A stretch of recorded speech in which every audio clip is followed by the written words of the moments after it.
Hello বন্ধুরা, আজ আমি হাজির হলাম একটা নতুন ধরনের রেসিপি নিয়ে, ডিমের তেল ঝাল। আমি সবসময় ভাবি যে আপনাদের কাছে নতুন নতুন রেসিপি নিয়ে আসবো। কি করব ভেবে ঘরে ডিম ছিল, চলে এলাম ডিমের একটা নতুন রেসিপি নিয়ে। বন্ধুরা, আমি প্রথমে এই ডিমগুলোকে সিদ্ধ করে রেখে দিয়েছিলাম খোসা ছাড়িয়ে।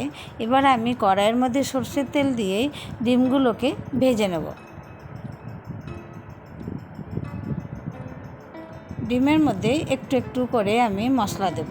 ফার্স্টে হলুদ পাউডার, তারপরে কাশ্মীরি মির্চ। তাহলে ডিমগুলোর কালার আসবে, ডিমগুলো ভাজাও ভালো লাগবে দেখতে।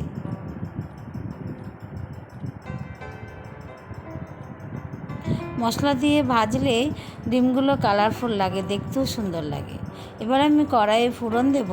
ফোড়নের মধ্যে আমি গোটা জিরা আর 3টে শুকনো লঙ্কা দিলাম। আমি 4টে ছোট সাইজের পেঁয়াজ নিয়েছিলাম। পেঁয়াজগুলোকে ছোট ছোট পিস করে কেটে রেখেছিলাম। আমি তেলের মধ্যে ছেড়ে দেবো। ছেড়ে দিয়ে লাল লাল করে পেঁয়াজগুলোকে ভেজে নেব।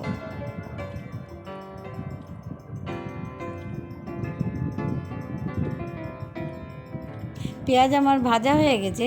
এবার আমি এক এক করে টমেটো ছোট ছোট পিস করে কেটে রেখেছিলাম। রসুনকে আমি 4-5টা কোলা নিয়েছিলাম, লম্বা লম্বা পিস করে কেটে রেখেছিলাম। আর গ্রিন চিলি নিয়েছিলাম 5টা থেকে 6টা, সেটাকেও আমি মাঝখান থেকে চিড়ে রেখেছিলাম। তেলের মধ্যে সব ছেড়ে দিয়ে ভালো করে ভাজবো। মশলাগুলোকে গোলানোর জন্য আমি একটু নুন দিয়ে দিলাম, দিয়ে ভালো করে নাড়ব। এবার আমি এক এক করে সব স্পাইসেস দেব। ফার্স্টে জিরে ধনে পাউডার, তারপর কাশ্মীরি মির্চ আর হলুদ পাউডার দিয়ে মশলাগুলোকে ভালো করে নাড়াচাড়া করব।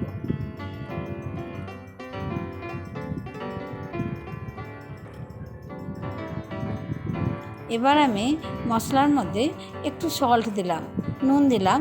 প্রথমবারে বেশি দিইনি, আমি একটু দিয়েছিলাম। এবার আমি আর একটু পরিমাণে দিলাম। লবণের পরিমাণটা আপনাদের অনুসারেই আপনারা দেবেন, যে যেমন পরিমাণে লবণ খান।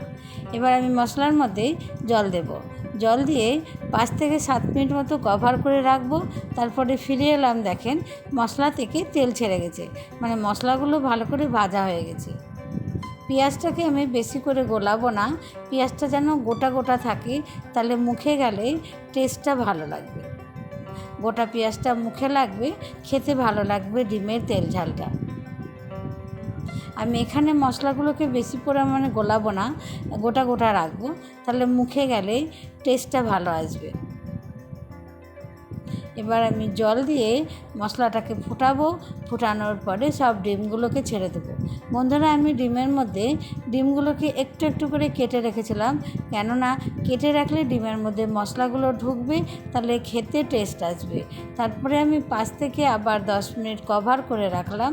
তারপরে ফিরে এলাম, দেখেন আমার ডিমের তেল ঝাল রেডি হয়ে গেছে। এটা করতে বেশি টাইম লাগে না বন্ধুরা।